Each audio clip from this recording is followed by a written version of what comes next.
Lisa has over 26 years of state service working in both the Texas Senate and House of Representatives. She's currently Chief of Staff for State Texas Comptroller of Public Accounts, Glenn Hager.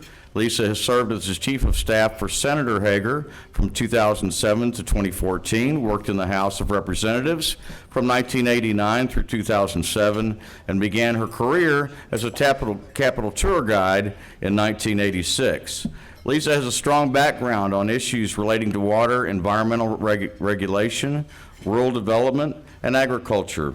During Senator Hager's tenure as Vice Chairman and Chairman of the Sunset Advisory Commission, she spent significant time working on issues relating to the state's environmental agencies, which were under review. She provides a historical perspective on water issues, having served on legislative staff during the consideration of key water legislation, including Senate Bills 1, 2, 3, and 4, and House Bill 1763. Lisa is a graduate of the University of Texas at Austin with a Bachelor of Science in Speech. When she isn't busy volunteering for a school or community organization, which I don't know how she has time to do, but she does, she can be found following Longhorn sports, especially in the fall. Lisa and her husband, Eric, are the proud parents of 2 daughters, Caroline and Elizabeth. Lisa's somebody that I have come to have a great deal of respect for over more sessions of the legislature than we both care to count. She's somebody that's been very helpful to me, helpful to this whole process that we're going through today, somebody that I have got a lot of respect for. Ladies and gentlemen, Lisa Craven.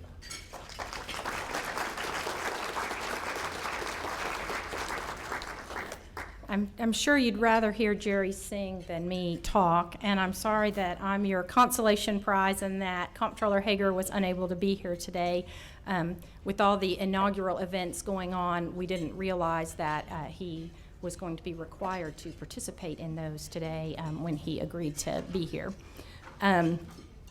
Because of the role that he played in the dispute of the use of the Edwards Aquifer and the subsequent historical achievements of the stakeholders in resolving that dispute, he asked me to be here on his behalf to share his thoughts on the importance of the success of the Edwards Aquifer Recovery Implementation Program.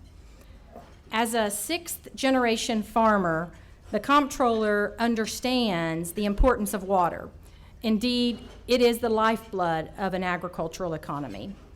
As a legislator, he understood that his constituents depend on water supplied by Comal and San Marcos Springs to maintain flows from the Guadalupe River for municipal, industrial, and agricultural uses. Perhaps most importantly, the comptroller was keenly aware of the need to resolve the dispute because of the potentially devastating economic consequences to many segments of the region's economy if the federal government were to intervene and assert control over the use of the aquifer, a possibility that was very real and growing in 2007. Thus, when presented with the opportunity to assist in forging a solution to the Edwards issue in 2007, he accepted that challenge. Working with his colleagues in the Senate and the House, along with stakeholders from the region, he drafted Senate Bill 3 that reflected both the desires of San Antonio to raise the pumping cap and the desires of the downstream interest to ensure continuous minimum flows to protect the listed species. As well, Senate Bill 3 provided a detailed process through which the common desires to avoid federal intervention in the management of the aquifer could be avoided. The creation of the EARIP required an act of faith by the legislature that the stakeholders could come together to solve problems and avoid intervention. I think today's forum that's focused on the history of the early years of that dispute has highlighted just how great a leap of faith that decision was for the legislature.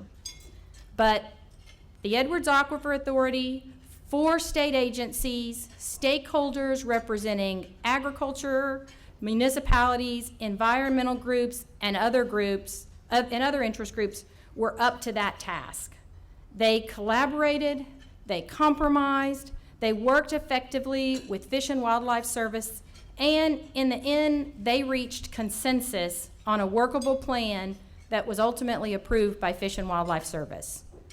One of the lessons that the comptroller took away from the success of the EA-RIP was that if consensus can be reached on a seemingly intractable problem such as the Edwards, it can be done on endangered species issues elsewhere in the state of Texas. As you all know, Senator Hager left the Senate late last year after being elected as comptroller.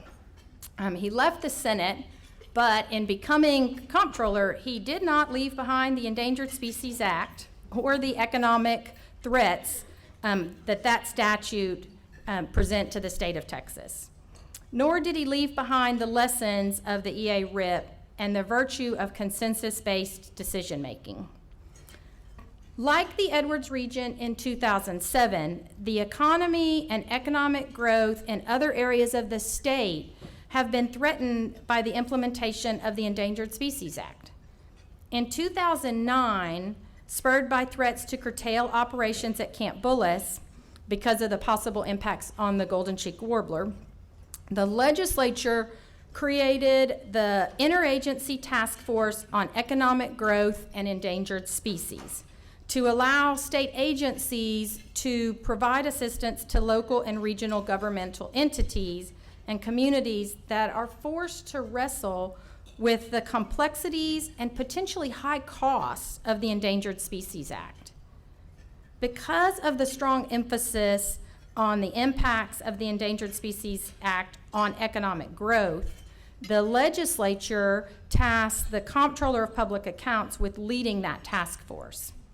The task force mission includes assessing the economic impact of the endangered species management, assisting landowners and other stakeholders in identifying and developing cost-effective strategies to complying with the Endangered Species Act, and facilitating state and local government efforts to effectively implement the act. Additionally, in 2011, the legislature gave the comptroller authority to hold federal permits for programs to protect species that are candidates for listing. The comptroller now holds the permit for the Texas Conservation Plan regarding the dune sagebrush lizard in the Permian Basin. The threat to the economy from endangered species management was exacerbated in 2011 by a multi-district litigation settlement between Fish and Wildlife Service and two environmental groups that require Fish and Wildlife Service to make listing decisions and critical habitat determinations on over 250 species according to very strict timelines. Many of the species covered by that settlement are found in Texas, and quite a few of those species are aquatic species.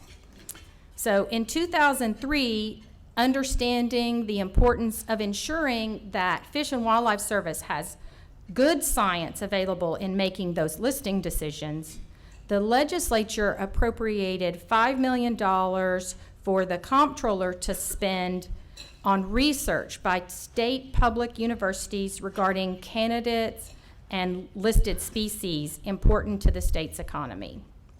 To date, CPA has funded 10 grants for this research, including nearly $900,000 for studies on freshwater mussels. RFPs have been issued for research on 8 other proposals, including an Edwards aquifer species, the troglobitic. I got it. Troglobitic. Sorry, I knew I was going to flub that one up. Troglobitic water slater. Comptroller Hager is enthusiastic in his support of the task force and its mission. He is eager to lead the task force in its efforts, and he is committed to trying to maintain the funding of research to avoid or minimize economic impacts of endangered species compliance.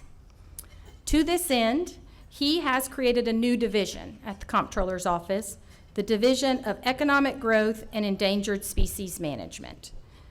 Recognizing the importance of consensus building in the success of that program, he has asked Dr. Robert Gully, a veteran of the EA-RIP, to head this new division.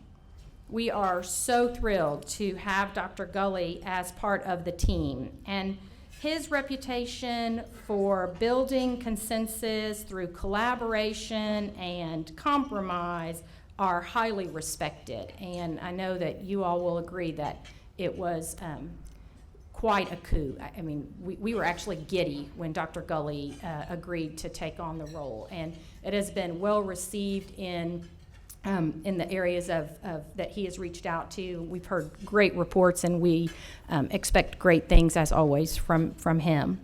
The task force that he will be leading, their meetings are open to all. Information about those activities, endangered species, fish and wildlife activities on listings can all be found on our website, which is www.keepingtexasfirst.org, all one word. As the state looks to ensure its water future, there are species that have been listed recently or that soon will be considered by Fish and Wildlife for listing that could have significant impact on the water community and thus the state's economy. That includes the upcoming listing decision regarding freshwater mussels. Those decisions in the Central Basin of Texas alone could potentially cost $80 million for commercial, industrial, municipal, and agriculture sectors during a drought, and up to $107 million in additional power generation impacts. As I mentioned earlier, the Comptroller's Office previously funded significant research on these freshwater mussels. That research is currently underway. Comptroller Hager intends, as the results of that research become available, to share that information with the water community and other stakeholders. He also intends to work collaboratively with organizations such as the Texas Water Conservation Association and others conducting similar studies to assess the significance of the data, and we're consistent with our mission to provide assistance to water communities in addressing those species.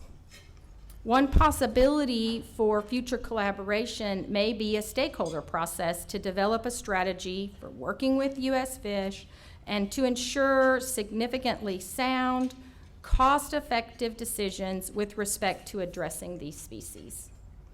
Let me just repeat that Comptroller Hager is extremely proud of the work that the stakeholders did in solving the Edwards Aquifer dispute, and he regrets that he wasn't able to speak to you directly today.